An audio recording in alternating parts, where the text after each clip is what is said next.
über den Wolken.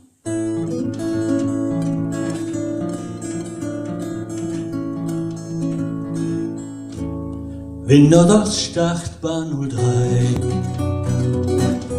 bis hierhin höre ich die Motoren, wie ein Pfeil zieht sie vorbei, und es dröhnt in meinen Ohren, und der nasse Asphalt bebt, wie ein Schleierstaub der Regen, bis sie abhebt und sich schwebt der Sonne entgegen. Über den Wolken muss die Freiheit wohl grenzenlos sein. Alle Ängste, alle Sorgen, sagt man, blieben darunter verborgen, und dann würde, was sie groß und wichtig erscheint, plötzlich nichtig und klein. Ich seh ihr noch lange nach, seh sie die Wolken erklimmen, bis die Lichter nach und nach ganz im Regengrau verschwimmen.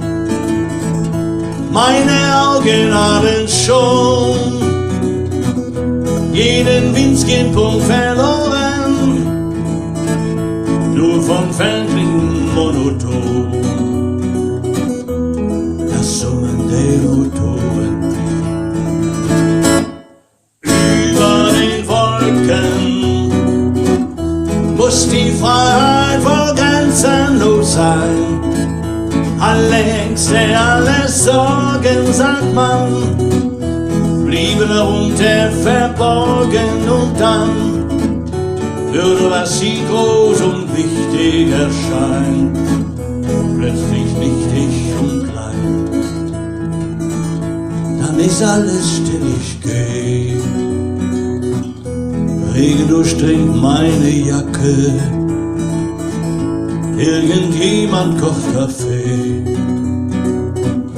in der Luft unsichtbar Racke,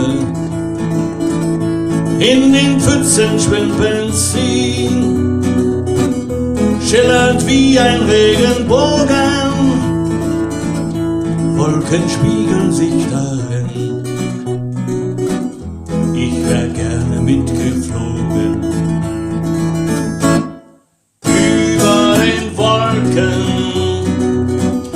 Muss die Freiheit wohl grenzenlos sein.